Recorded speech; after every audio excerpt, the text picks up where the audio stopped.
Porque aqui no Evangelho, segundo São Mateus, no capítulo 14, no versículo de número 27, aqui Jesus ele está andando sobre as águas. Os discípulos estão no meio do mar, no barco, apavorado, pensando que Jesus é um fantasma. Então Jesus diz assim a eles: coragem, sou eu, não tenha medo. E disse Pedro: se és tu, Senhor, manda-me ir ao teu encontro sobre as águas. E Jesus disse a Pedro: então venha. Pedro sai do barco, ele anda sobre as águas e vai em direção a Jesus. Mas quando Pedro ele repara no vento, ele ficou com medo e começou a afundar. E ele gritou: Senhor, salva-me. Jesus imediatamente estendeu a mão e disse a Pedro: homem de pequena fé, por que você duvidou?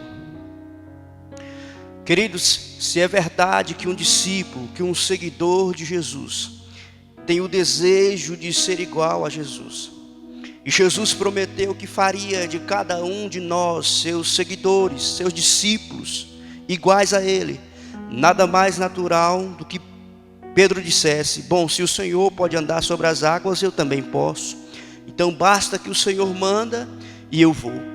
Bom, então Jesus olha para Pedro e disse: então venha. Pedro foi.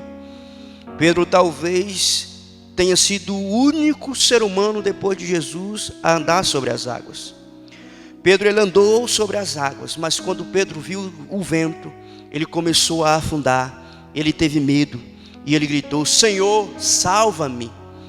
E Jesus, quando ele salva Pedro, ele faz uma crítica contundente e ele diz: homem de pequena fé, por que você duvidou? E nós olhamos e vemos um homem extraordinário que andou sobre as águas, mas Jesus olha para ele e diz: homem de pequena fé, por que você duvidou?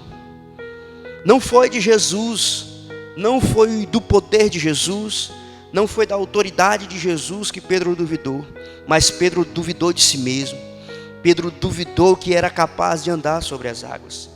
E nisso nós aprendemos uma coisa muito interessante: que crer, que ter fé em Jesus não é um fator que diferencia uma pessoa de outra.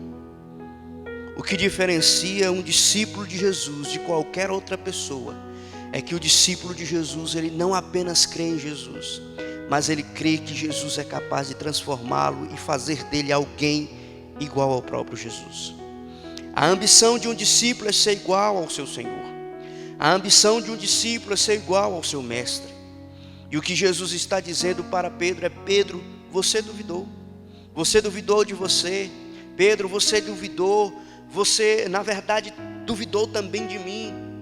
Você duvidou que eu seria capaz, Pedro, de fazer de você alguém igual a mim. Portanto, queridos, fé tem a ver com essas duas dimensões. Fé é confiar em Jesus. Fé é crer em Jesus. Mas fé também é crer que Jesus pode e quer nos transformar em pessoas exatamente iguais a Ele, queridos. Isso é fé. E a minha oração é que eu tenha coragem para abandonar os meus medos e colocar meus pés para fora da zona de conforto, acreditando que Jesus ele é poderoso o suficiente para me fazer andar sobre as águas.